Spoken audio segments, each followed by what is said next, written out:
Corruption is something that always lingers in Sri Lankans' mind.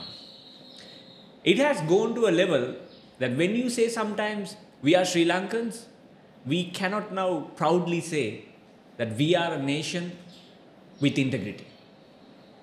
Corruption has gone into our veins.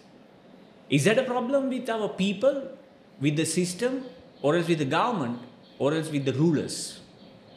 Today, we are going to speak about something very critical that would lead us to clear a lot of air that how this corruption has gone to the root levels and how it has sabotaged the whole system in Sri Lanka. And we have a wonderful resource person today to speak about one of the most important parts in Sri Lankan economy, that is Sri Lankan customs and shipping. This is what you're waiting for. I think we're ready to rock.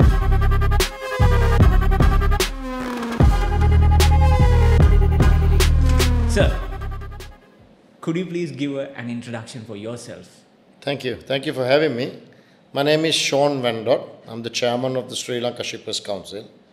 Been in the shipping industry for over 30 to 35 years and presently spearheading 3 different logistics subcommittees. That is the Joint Apparel Association Forum Logistics Subcommittee, Sri Lanka Apparel Exporters Association Subcommittee, and also National Chamber of Exporters, who I play active role in to ensure that smooth import-export operations do take place. So that's my background.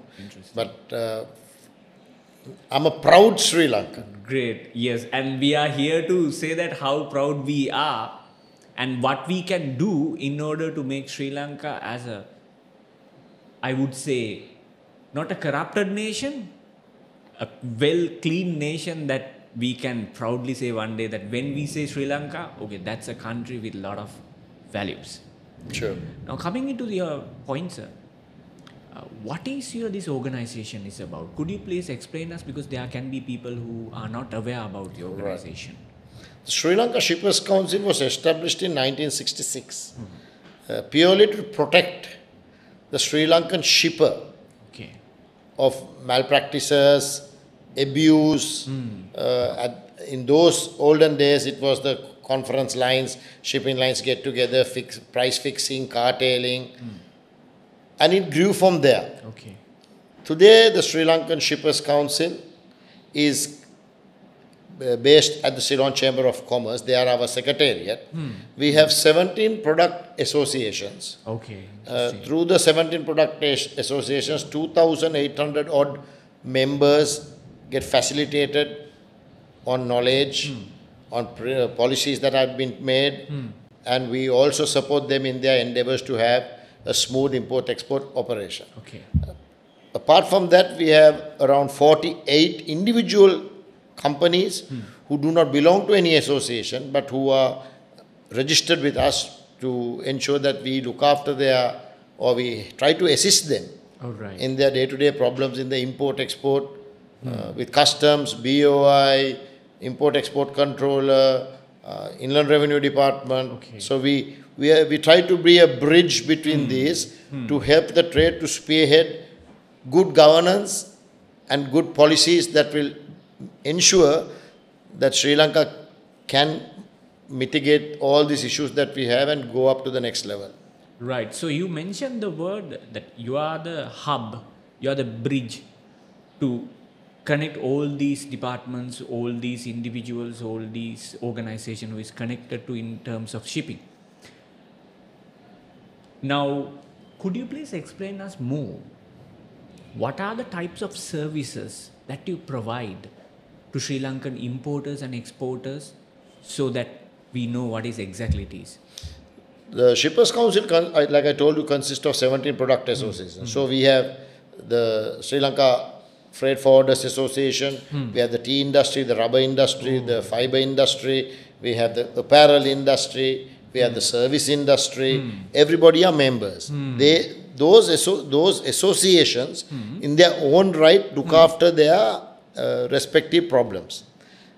What we do is the overall policy, when policies have to be attacked or established, we are the power or the push, we give it the push to go and meet government officials, policy makers. Okay. And when we see that there's injustice in the country, that finally affects the consumer of this country. Because anything imported, the consumer has to pay for it. Correct. Anything exported, the shipper has to pay for it. So we try to see a fair and legitimate deal will happen to ensure that we get the right price at the right time, at the right place, to ensure that's continuity of our trades within this country and also internationally. Right.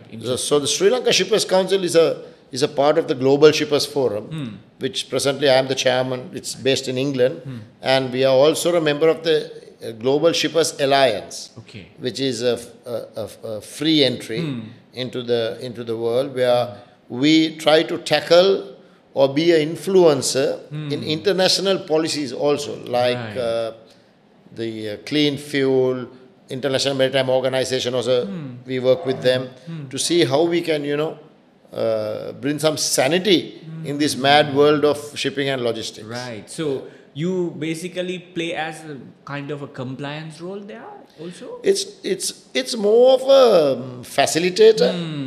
Compliance, we don't do compliant audits of anybody, but yes, you could say that we are the watchdogs. Right, correct, that's the word. Yeah, we are the watchdogs. If something goes wrong, we are there to pounce on it because Sri Lanka can.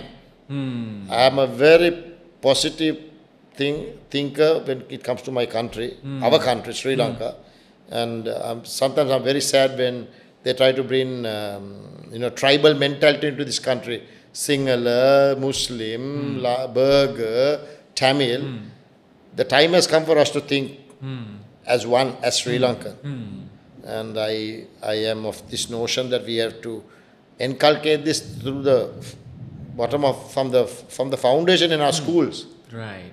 Very true. Then only we could, one day at least, in our lifetime, we could see in another 10 to 20 years, the Sri Lankan identity coming up. Yeah. When it suits our people, we are Sri Lankan. Otherwise, we are Sinhala, or we are Tamil, or we are Muslim, or we are Burger, or we are Malay. And then all this thing comes into play. So, we believe, the Sri Lanka Shippers Council believes that we can play an influencing role in that as well. Right. So, you were mentioning about corruption there, and also you mentioned one of the main organizations that when we hear the word, if someone asks what is the simile for corruption, that is Sri Lanka Customs. How this connects to you, and what is this problem? Customs was established by the British government. It is a 1876 ordinance, and Sri Lanka, it was Her Majesty's Customs before. Now it's the Sri Lankan Customs. Initially it was the principal collector of customs. Interesting. The name of it was not Director General Customs. Their job was to collect revenue for the country on all imports and wherever possible on exports if the government policies required that. Over the years, we saw a deterioration of the caliber of people who came to this department. In the past, it was about a santosam. If you did something, you gave them out of your free will, which was a bad thing. You don't need to pay a government servant santosham. But this has taken an ugly turn over the years, and you can't only blame the customs. You can't only blame the authorities. Who pays those? The private sector. We tarnish and we hammer the customs, the BOI, everybody. Who pays? Correct. We, the private sector. We pay and then we cry foul. We can't clap from one hand. No. So, I think as a whole, like you said at your introduction, the Sri Lankan society is full of corruption. From the little child to the tuk-tuk driver, right, to the executive, the manager, the director, the chairmans of companies, to the politicians. I think as a whole, we are all corrupt.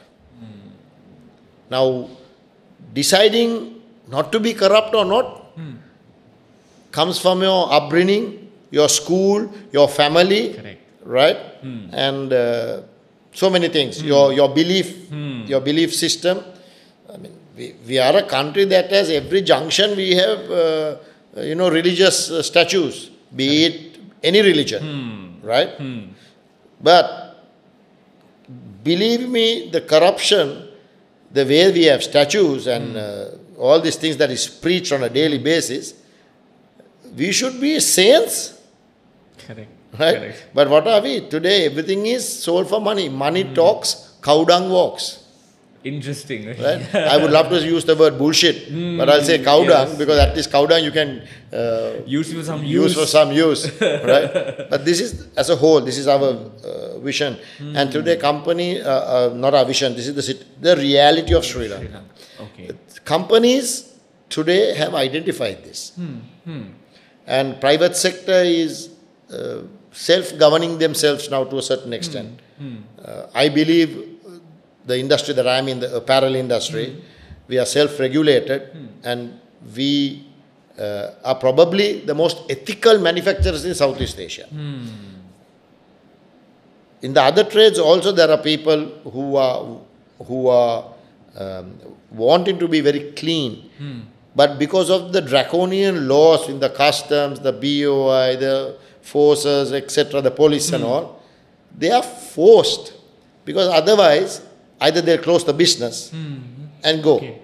So if you go back to the root cause, I think it's purely based on policies, where policies are not changed Okay. to meet the 21st century demands. Okay. If I may ask, Yeah. at the moment, is there I believe there's an audience for all these the policies. Yeah. How old it is in Sri Lanka? The customs ordinance has gone through was in somewhere in 1876, if my memory serves me right. It had 35 amendments to it, and there are 5 acts. When you go and Google it, that's all you get, right?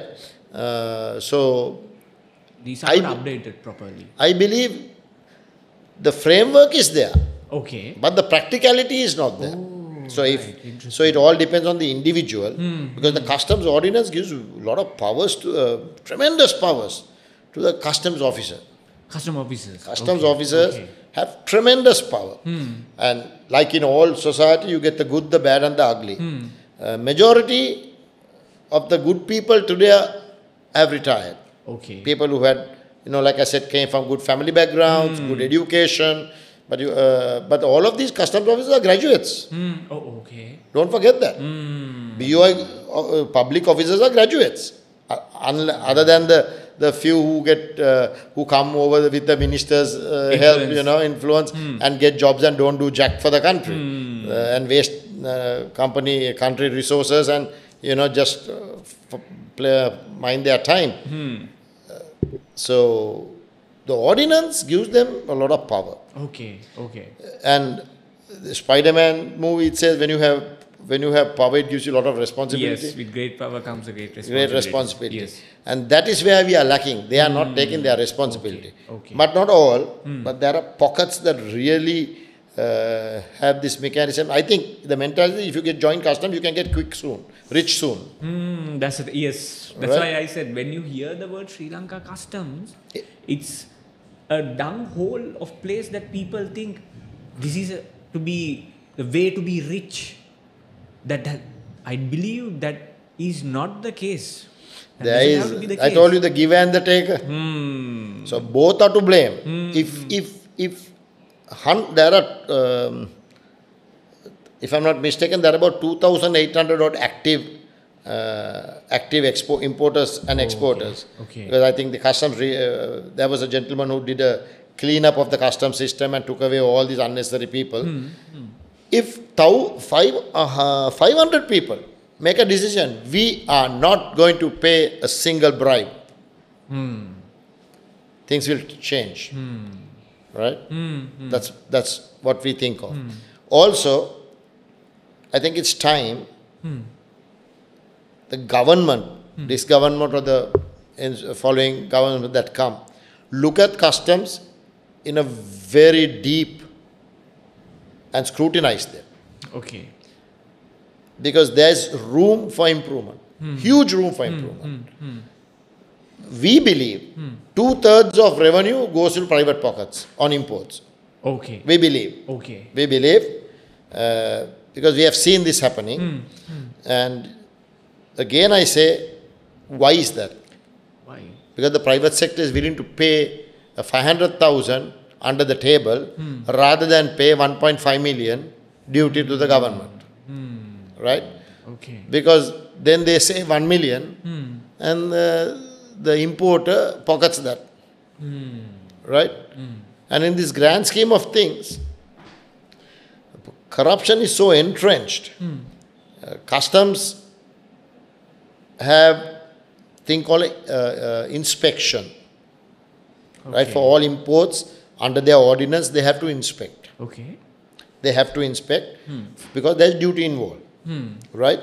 Now, a lot of work has been done with the customs to digitalize the submission of the import document and the export document. Right? That is where the whole lifeline works. That is the first step of being an importer and the exporter. However, down the line, there are checkpoints that they are put in where they still want manual documentation to be brought to them. And we have been working, Sri Lanka Shippers Council has worked with the customs IT, and we know that the mechanism was set in place so that no documents should go in, they should be able to visualize it. Right? On the system.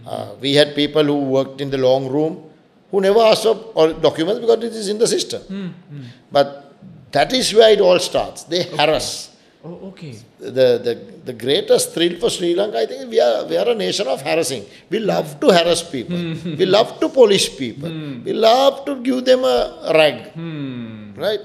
And they love to see us face to face. Not customs. This is the Board of Investment officers, the health ministry officers, transport. Everybody involved in import, export, the border protection agents, the licensing authorities, all are on this game.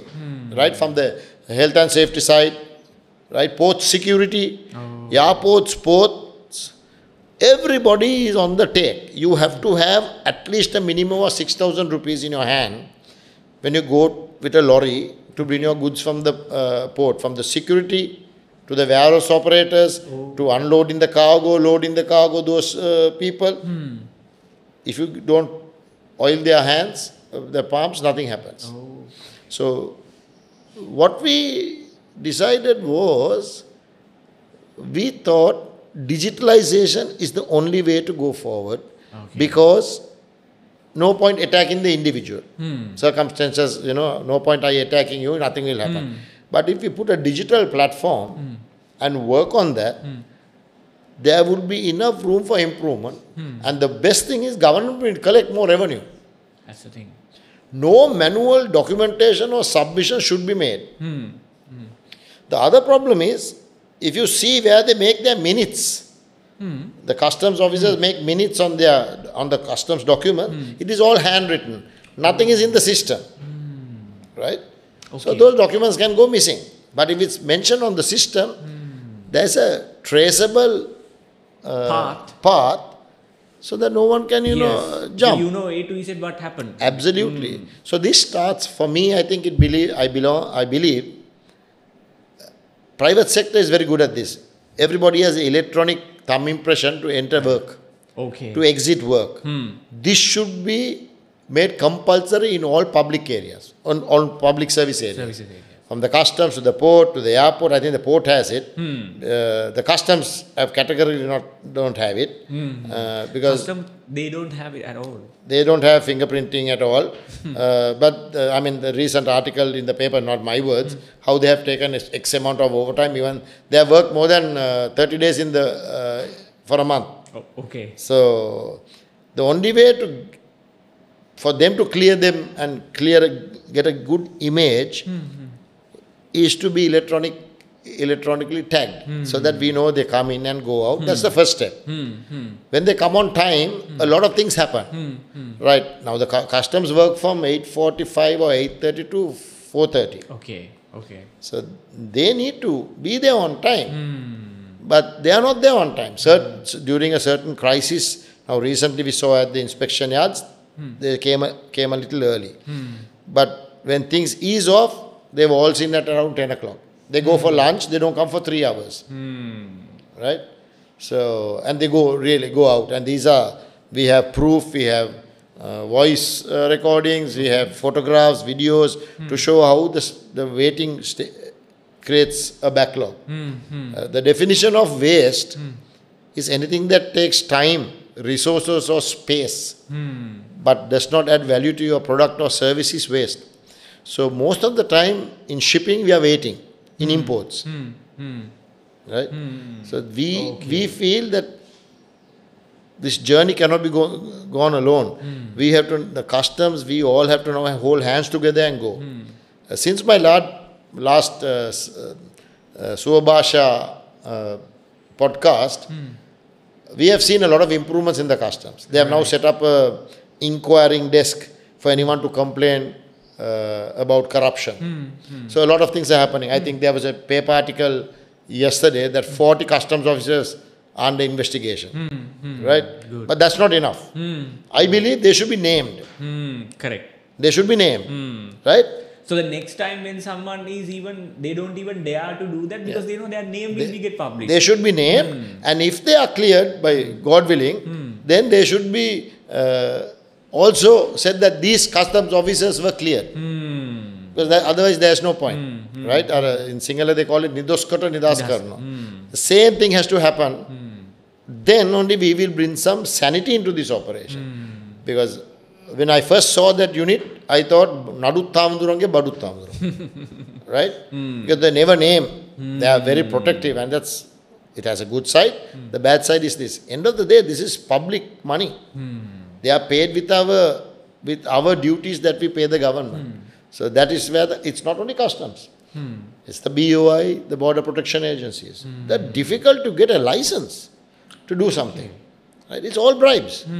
So digitalization is the key. We cannot avoid this digitalization. So I hope you understood the framework on what we are always pushing. The Sri Lanka customs is also bogged down with corrupt politicians. Okay. Corrupt politicians. Now, they have given three private yards who do not have the capacity to inspect cargo. All import cargo has to be inspected. Those private yards, each one has grey line, it's called grey line 1, grey line 2, and rank container yard, it's RCT. This has, the 2 grey line ones have 75 containers each for a day, they can inspect. Rank containers 150. Now there's a monopoly here. And very powerful individuals are lobbying with corrupt politicians not to give the customs the freedom to go and establish inspection yards around the country. The customs the government came up with a plan to have a huge container inspection yard in Kerawalapitiya. I was a part of that team. Also prominent other people like Rohan Masukoralu, who has wrote about this recently in the papers. He also mentioned this. And the reason it is sitting on somebody's table, that whole report and the project, after we also contributing, meeting the Ministry of Finance, sitting at meetings, conference calls with Britain and etc. Now that's shelved. We believe there is a huge resistance by these 3 operators who run these yards for that not to happen, because they will lose their income, not their income. They are really scrounging on the importer. Recently they increased their rates. And we wanted all these rates to be approved by the Ministry of Finance. That's how the protocol comes. But nothing has happened like that. Okay. They have imported it. They have established the rates, and the poor importer has to pay. No discussion, nothing. To interrupt you, so they take their own decisions and they implement themselves. Absolutely, because this is very powerful. Politicians are Right. politicians and policymakers. Right. Correct. It is a crime. We have ministers just for the sake of having a name and a portfolio. They don't know the subject, or they won't try to learn the subject. We have very good secretaries. The port secretary has been very helpful in helping us, but the port secretary only looks after the port. The Ministry of Finance secretary has to ensure that, this is a vicious cycle, no? Everybody is linked, but they don't go down there. So we are very sad because we are pushing to do the right thing for the country, but corrupt individuals, unscrupulous people who take something out of this whole ecosystem, and they are smiling. Not only they take something, they even rule this one so that no one can come and barge in and No, it's a mafia. You can't, because there are so many container depots in this country. Inland container depots. Right?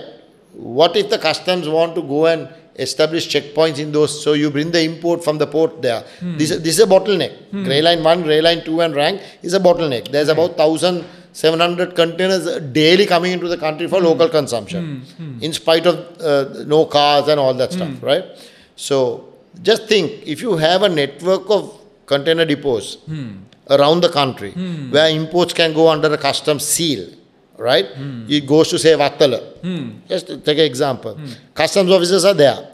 Now, these customs officers can commute to Vattala easily if you roster them properly from that area. Do the inspection and go. There is no bottleneck. I told you, it takes about 1 week for an import container to come. The port gives the container. Once it comes out of the container, it's stuck in customs supervision. Because they also lack a serious capacity issue. Okay, in terms of human capital as well. Human capital and space to... All right. Right, so then what happens? Then the trader either is forced to, for expediting the operation, pay money and go. So I always told you, this ecosystem has to be balanced. You can't only blame the customs. Customs, now I'm surprised. I just saw this article yesterday. 40 customs officers have been investigated. So just imagine. Yeah. Right? And I know then it begs the question, customs just started recruiting. I know friends who are getting good salaries in this country, prefer to go to the customs, educated. Why? Because they can get quick rich. There's a quick solution to their requirements. The same thing comes not only to the port, to the airports. Okay. Right? Through reliable sources, we know within the customs, the airport is called the golden visa. Okay. Because they go for 3 months. They get rostered. They get rostered. During that time, minimum they can make 3 to 5 million rupees ill-gotten wealth. I'm not talking about the reward scheme if they seize. Now recently customs had seized. I don't know whether you are aware. Yesterday a customs vehicle was caught, or last week, with 20 million rupees worth of alcohol from taking out of the port. Yes. Right? Now, hats off to those people who caught them. Hats off. That is the corruption level in this country. Thank God the SLPA security had caught that. Not that everybody catches it, no? Yes. Right? Just imagine what more has gone out of this. That's the thing. Right? So this is the only way to tackle this is digitalization. Right. There's a trail of documents. There's a trail of action. There's a trail of... There's evidence. And customs must have a very good, strong post-audit. Okay, now at the moment when it's come to post-audits, under whose guidance? Jurisdiction. Yes. Customs have their own unit. Okay. But they at the moment customs is understaffed. Oh, okay. Right? I was just at the National Trade Facilitation workshop for 2 days that the customs did a presentation. 96% pays most of the duties. 4% only don't do that. If I have the presentation, we can put it in our presentation. I have to get permission from the customs to do that. So apologies on that one. But they said 96% of imports pay 20% duty, while 80% of the total revenue is collected by 4% of the importers. Oh. Right? Now, I was not sure whether this 80% includes the BOI companies who do not have to pay duty. So we have two regimes, the customs regime and the BOI regime, Board of Investment of Sri Lanka. Generally, the BOI cargo, which is duty-free into the country, has no major impact on revenue. Because the BOI was set up to bring in investors for manufacture, to multiply and to give employment to people. I would say customs do not hassle us so much. But when they do, it's when we bring something that needs to pay duty, then we get hammered. Because they don't accept our invoices, they don't accept our bank transactions. So because we have to show proof, documentation, etc. So this ecosystem has created areas and avenues for people to do jugglery and to pay things. They've made a very unnecessary congestion so that will supplement the corruption. Absolutely. Wherever there are delays, corruption is rampant. Right? You go to the passport office. I live close to the passport office. You just walking, there are guys who come and say, I can get you a passport. Yes. Tomorrow I'll get it for you. Yes. Right? True. So digitalization is the key. Correct. The system has to be targeted. I remember Customs, Director General of Customs, he said, Sean, we must attack the process, not the individual. Right? And I think that's the right way. And also, if we don't digitalize, if we don't embrace, successive governments never embrace digitalization. Digitalization starts with your in and out of your job. Correct. To that level we have to go. If you don't have that, I told you waiting, we have to wait for the customs officer to come. If he had a good party last night, he comes only late. Right? But who are we going to complain? Yeah. So, digitalization is the key. Now, what is the role of the private sector? The private sector, when it suits them, customs is bad, BOI is bad. When it suits them, they are good. They are good. And they are all good. All these people are good, right? So, it's the will of the private sector that we are the engine of growth, no? Right? We have to actually take a stance not to pay bribes. We might suffer for maybe 1 month, but as a country we have suffered enough, no? 30-year-old war, 3 years of no fuel, etc. Right? Yeah. No gas, we have suffered enough. 1 month, if we all take a stance and say no bribery, and we push for the digitalization of all this, we can. There are donors who are willing to link all these establishments, called a single window. Okay. Right? We have been talking single window for the last 25 years. 25 years. Single window. So that everybody is linked to one system and you don't get letters of, signed letters. You don't have to run and get a letter, approval, sign. Everything is on the system. Right? Now, what's the problem with Sri Lanka on that? We are trying to outsource it from abroad. I was just told by a very close friend who's in the industry, I can mention his name, Mr. Rohan Masakoral is also a past chairman of the council, Shippers Council, that recently he was shocked at how Pakistan had developed an internal single window with their IT professionals. Now, are you trying to tell me Sri Lanka, we have one of the best IT professional teams in the world? And that it has only cost them $5 million. We are trying to, World Bank and others are trying to give us a 22 million, 25 million. Initially it was a grant, now it's a loan to develop single window. I believe they also go for that as well. Again, they can get some commission out of it. I wouldn't know. Maybe the policy makers are getting themselves happy. So we are very concerned about this. We would like a homegrown, because we have the capability in this country. We have excellent IT.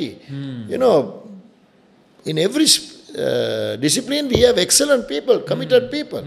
But they are not given the chance. So then... You're talking about that when it's come to Sri Lanka customs, there are a lot of graduates. Yeah. Like, when it's come to the system implementation and also development, how many engineering colleges that we have that we can go to them and give them, like, here, we are empowering the youth to empower the country. We are going to empower you. Absolutely. Sri Lankan customs are full of graduates. Right? It's up to the individual to remember that he has an honor to his family. Right? Yes. It might come a time where people will not want to give their daughters in marriage to a customs officer. Right? Because I know the cursing, or even your son to a customs officer, lady. So recently in that 4 people that were interdicted, there were 2 ladies also who were interdicted, customs officers. So that means it is not only linked to men. To be gender fair and balanced, ladies also are there. And it's a shame. Some ladies in government offices, how they accept bribes. Ladies. Right? Yeah. So the only way without hammering them individually is to go digital. So is it, at the moment, sir, don't you have any system that is implemented? Or? There is a system which is you meaning, now all imports and exports happen through Askuda World. Right? Now they are going to migrate to ASI Hub. But that is not the most user-friendly or the real system. There are better systems out there. But with that, there were a lot of developments done by the customs IT. I worked with the customs IT department 8 years ago. They were professional IT people who really did a fantastic job. But for some reason, citing that customs officers should not be staying in a place for 3 months or more, they were transferred to places where their knowledge of IT does not help them. So it's like taking a surgeon from the general hospital and putting him as a GP or another job, right? You take a brain surgeon, you can't put him as a GP, no? Correct. His skill is so the same thing. So we actually lobbied the government, the then government, stop this transfer of people. Okay. But they didn't listen to us. So that is also another problem. That's another problem. Frequent transfers. Frequent transfer. In certain areas in the customs, that has to happen. Familiarity is not good, right? But it all comes down to, I believe, it all comes down to the person. There are good people in the customs. People always think that they are all bad. They are all are not bad. There are good people, but certain constraints in their ecosystem does not allow them to work. Some people took premature retirement and went. Right? Okay. Some people are just marking time just to retire. Okay? Oh, yeah. And also, in my lifetime, in this last 10 years, I think I have worked with about 8 Director Generals of Customs. Some are politically appointed. Nobody comes up the ranks. Right now, the present Director General of Customs, I know, heart of hearts, he's against corruption. And he's doing his best. Then there's another team of 2 or 3 people, additional Director General of Customs, who shun corruption because they know we cannot continue like this. Sustain like this, right? But there are the other what you call tentacles spread within this organization and even the BOI verification officers, right? You have to give them a cup of tea even. That is, it has gone to that level. Right? 100 rupees, 200 rupees, 300 rupees. So after my last podcast with you all, I was told by the BOI, please don't lambaste us because everybody is not corrupt. I never meant that everybody is corrupt. There's a sector that is corrupt and they are the ones who are jeopardizing this whole operation. The image of the organization, the image of their individuals. Now when you say customs, everybody hunky-dory, right? Now everything I spoke in the last podcast has come to reality, no? Look at the customs officers who got caught with this in the news about this alcohol. Then what about the 4 who were interdicted on this makeup, cosmetics? So this is just the tip of the iceberg. So how we can't be polished dogs. We need to understand that they are doing a very important job and they have to be empowered to do that as well. There are good customs officers. I want to remind you, within the customs, a customs officer got another customs officer shot in Caledonia, right? Some time ago, long years ago. Corruption, all corruption. There are good people. There are people who have, gone to Switzerland. I remember a sugar case, I can't mention the name. And by all means, if they catch fraud, we are for reward scheme. We are for the reward scheme. We believe that they should be rewarded for the due diligence that they do. Right? Because sometimes at their own risk of their families, risk of their lives. But that stigma of corruption is still there because they are selling their souls for 50,000. You said even 100 rupees. 100 rupees sometimes. Right? Take a bond. Now that is a custom. Now I'm coming to the port. The Sri Lanka Ports Authority also is full of corruption. I'm not talking of the high levels. I'm talking of the warehouse managers, the gangs who unload containers. If you want your cargo fast, you have to pay at least 5,000 rupees to the hand. Unloading of the container, LCL cargo. Right? Unless they will make sure it will wait forever. Yeah, they'll take their own cool time. We have had continuous dialogue about this with the Ports Authority. Unfortunately, Ports Authority chairmen also do change. Right? The present chairman, Mr. Keith Bernard, also is trying his best. But first recently it was lack of staff. Now they have started outsourcing that staff. These type of logistics operations should be outsourced out of the port.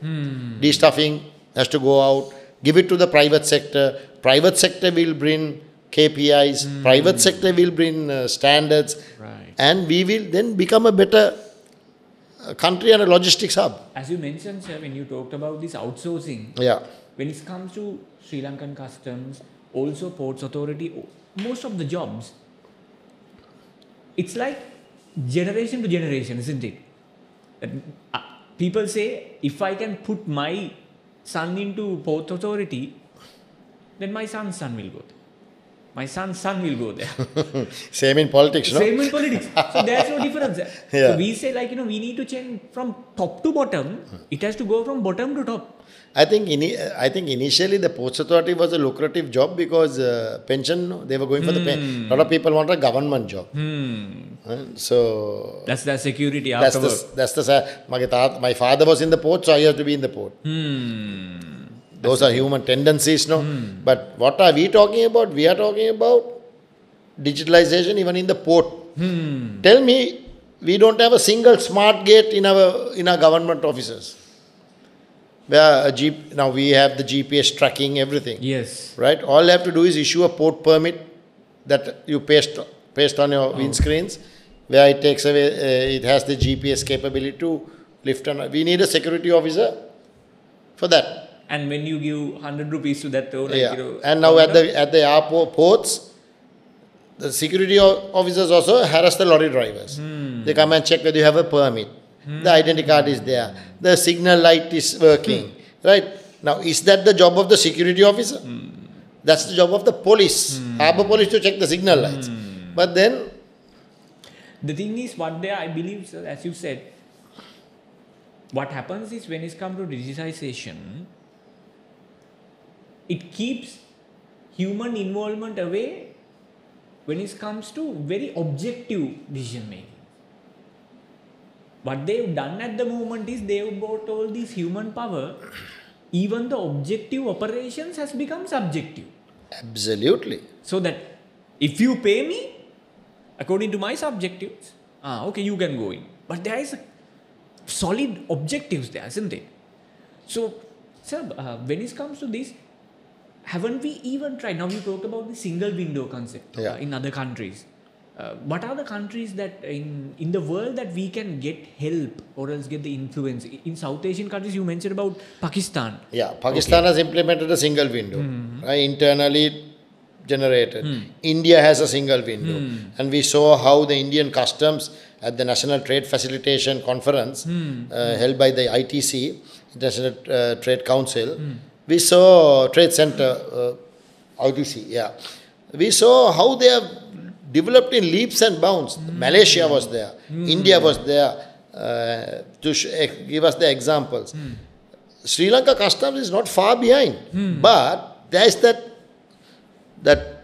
75% of what is still they want to do, which is because there is corruption in this game, whole game, right? Single window has been launched in my lifetime about thrice. Single window, right? I call it single window, double door.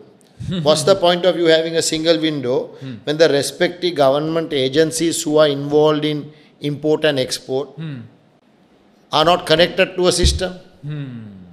Either they lack the hardware and the software. Both, right? So what's the point? You still have to go with a letter to an agency to get an approval for the letter. The letter gets delayed, then you have to do the santosham.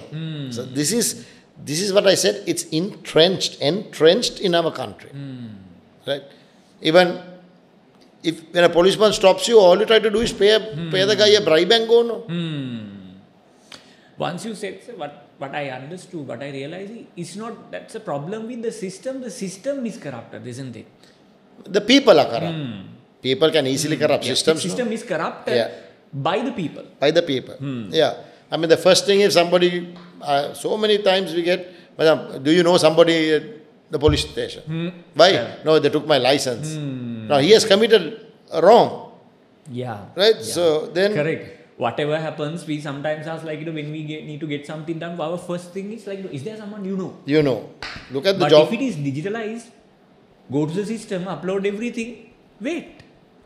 We should be able today, with our IT capabilities in this country, and the speciality of IT is there, the discipline is there, to sit from your home and apply with an encrypted message and a digital signature for your passport and your identity card.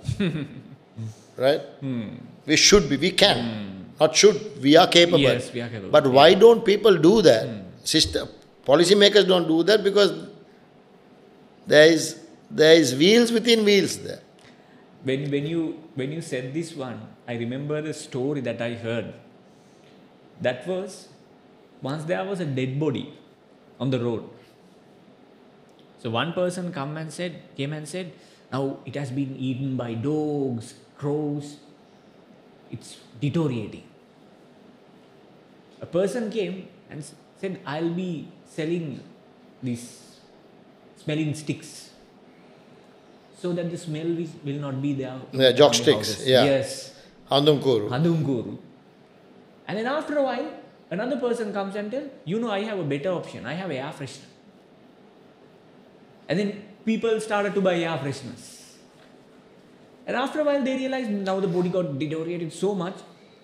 I have sanitizers and also a mask. You wear it so that there will be no problem. What should be the solution is not to supply find all a of way that. Yeah. To get rid of the smell, is to dispose the body. Absolutely. That's what we are good at Sri Lanka. Yes. We are good at selling the dead body and the smell. Now, as you said, what we have to do is bury this whole corrupted system and make it digitalized, so that things will be smooth. Because there is a saying, so that good things take time. However, with the times, things become bad. Especially in operations like Ports Authority and Sri Lanka Customs. So we lost huge amount of money because of the wait. In the singular podcast that I heard, which you did with Bruno, during the COVID time, you did something, is it? COVID time, it was pure digital. Right? So but what happened to the system? Because once the people started coming into work, I think they, from what I gathered day before when I was speaking to a Director General of Customs, Additional Director General of Customs, there had been a lot of underworld activity, not underworld, unscrupulous activity also. But there are genuine import and the exporter, no? Right? Those happen very smoothly. I think the customs is right because they do a lot of tracking and they'll have to find all that out. But digitalization will have, within the digitalization system, there is a risk management, right? You have companies that who have been operating for 30, 40 years. Now their customs, Sri Lanka Customs has launched the authorized economic operator program. They are given it to about 30 odd companies. And those companies who have a proven track record, who will have data electronically, they will work. But we have to get to that level where it's all about trust as well, right?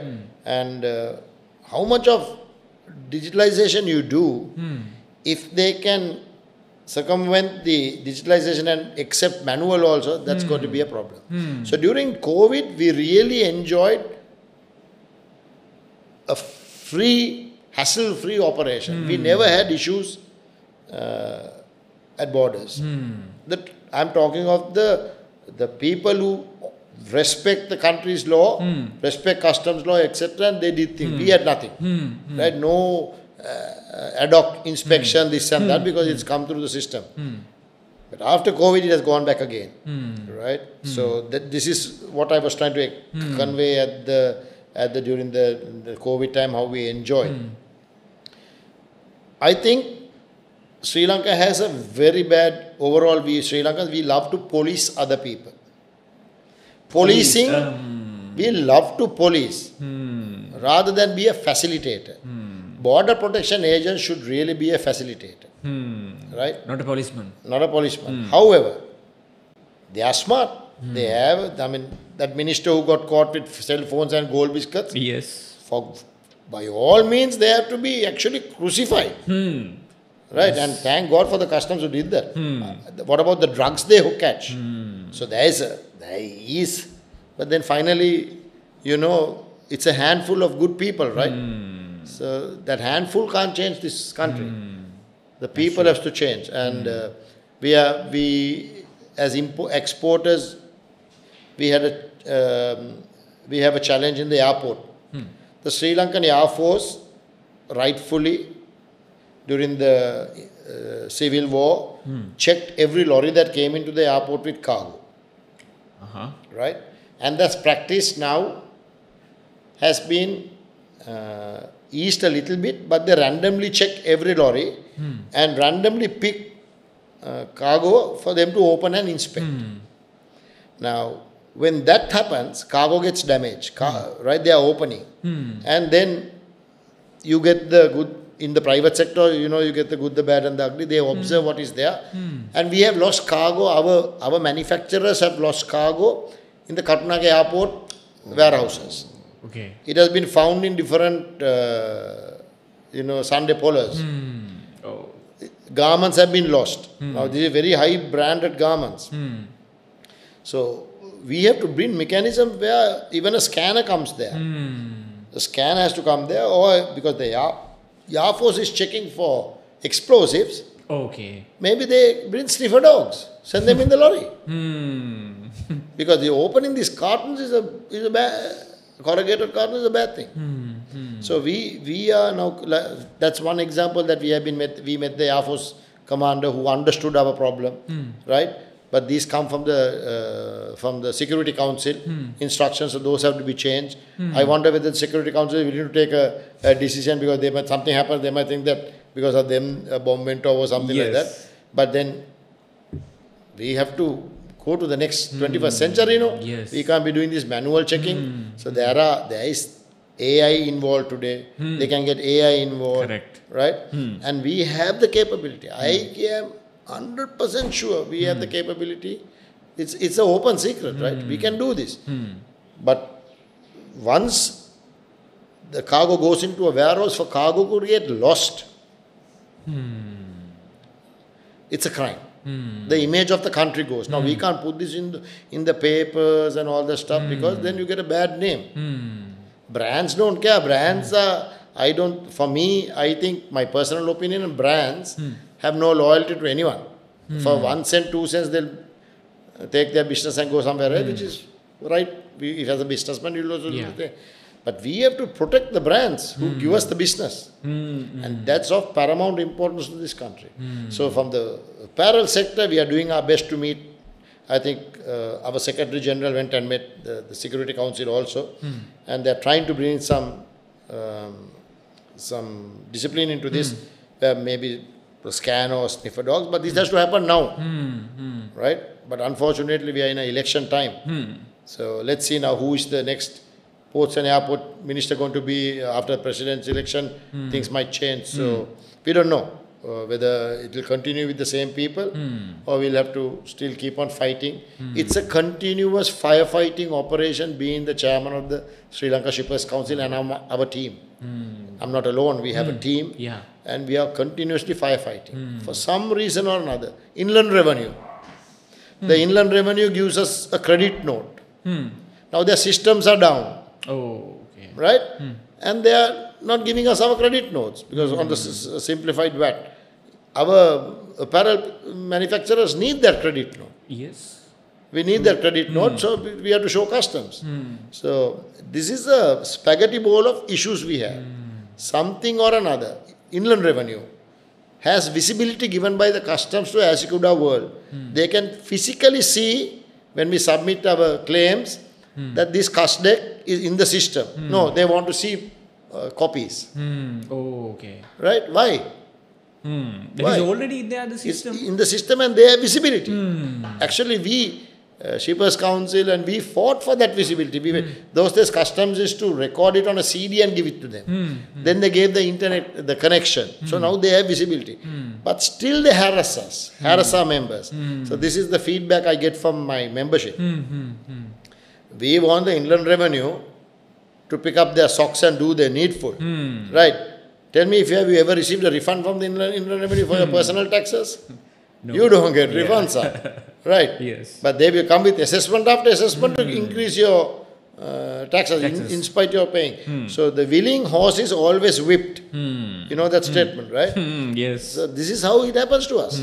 This country is a land of policing, and unless we come out of that mindset, manual policing, we will never progress from here. But we can go digital, we can, right? Think about it. You are young, I am a little now older than you. Will there be a country left for you? I don't know. Whether look at the passport fiasco, the visa fiasco. We don't know where we stand. I have friends who are calling me and asking me, do we get a visa on arrival or do you have to submit? Right? So that has created a black mark. Now I hope that's it, the jurisdiction, the high courts and all that stuff. So I hope there will be some sanity prevailing in that. But that gives a wrong image of the country. So one thing that actually flashed through my mind was that the word that you used, the strongest horse being whipped. So the willing horse. The winning horse. Willing horse is whipped. Yeah. So basically, through all these corruptions, who suffers is the person who is there ready to uplift the country. They get discouraged. Their effort is basically wasted. What matters in the life is not the success, the effort that we put. Absolutely. But at the beginning point itself, if the effort is wasted, they lose their hope. And when we lose the hope, where is the future? I think it boils down to the individual, the family honor, the school honor. Because in Sri Lanka, we love our schools. So, yes. I'm a proud product of this college. I'm a proud college of that college. We use the word proud product. Proud product, and then we are up to no good. Yes. Either we are bribing or we are taking bribes. Yes. Right? So I actually thank God for my education. Where it was inculcated. You don't be afraid to tell the truth, even if you have to lose something. And harsh disciplines were taken. But look at where we are standing today. Sri Lanka, on the logistics index also is down. Yeah, somewhere in 90 odds. Yeah. Right? Ease of doing business also we are down. Everywhere we have a bad reputation.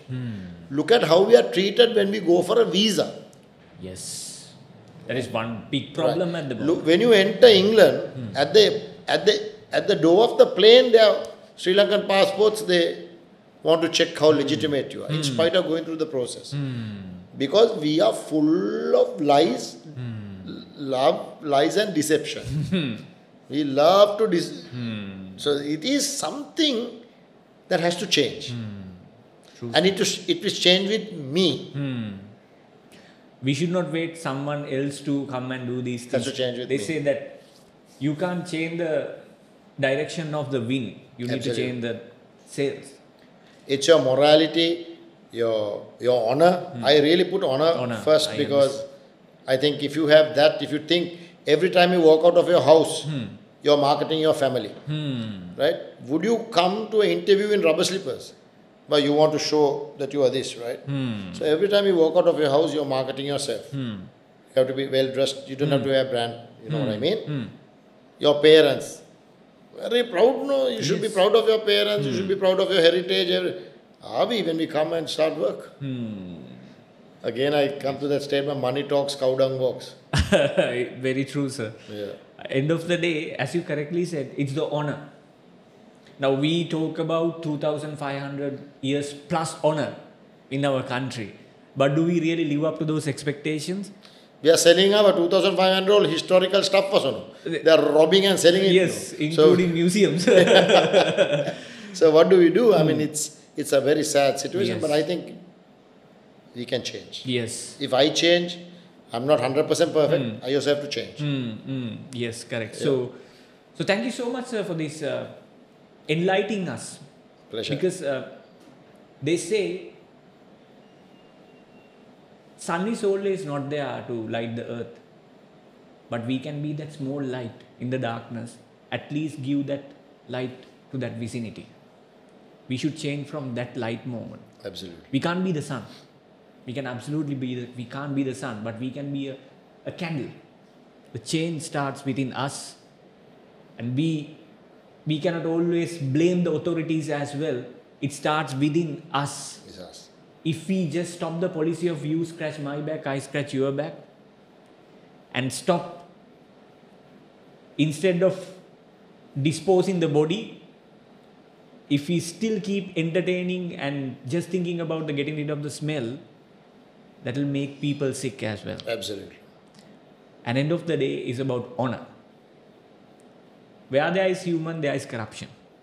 We can't avoid that fact.